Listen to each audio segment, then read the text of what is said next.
Welcome back to IsoDevotions. We're continuing on in the Gospel of Mark, seeing how continuously Jesus confounds the people around him.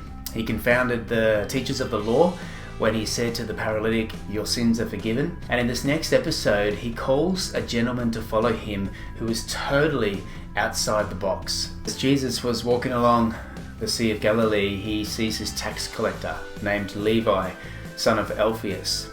His other name is Matthew, and he's who we get the Gospel of Matthew from. Now, for Jesus to call a tax collector to follow him was truly radical. Tax collectors in Jesus' day were absolutely hated people. They were Jews, but they were working for the opposition. They were working for Romans, and they were exacting taxes from fellow Jews. So here in Jesus' circle, we've got fishermen and a tax collector now. A tax collector would have collected taxes from the fishermen. Back to the series, The Chosen. I don't know if you've been watching that or not, but I love the depiction of Matthew or Levi in that series. He's such an interesting, likable character, but you can see why he was hated by all those around him.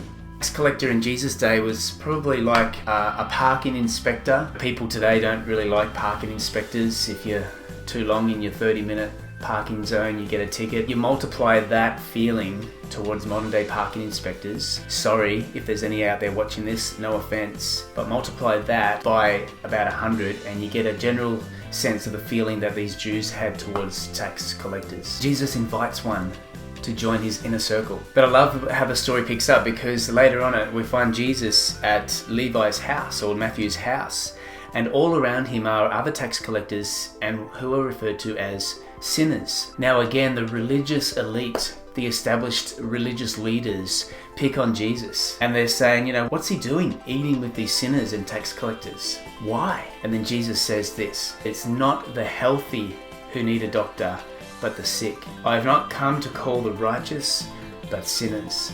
And that's amazing news for anyone who has ever felt that they are less than. And next to God, all of us are less than. All of us have fallen short. We're all sinners, but some of us just don't know it. And Jesus is highlighting the hypocrisy of the religious people here, and basically highlighting that he's come to save those who know that they need saving.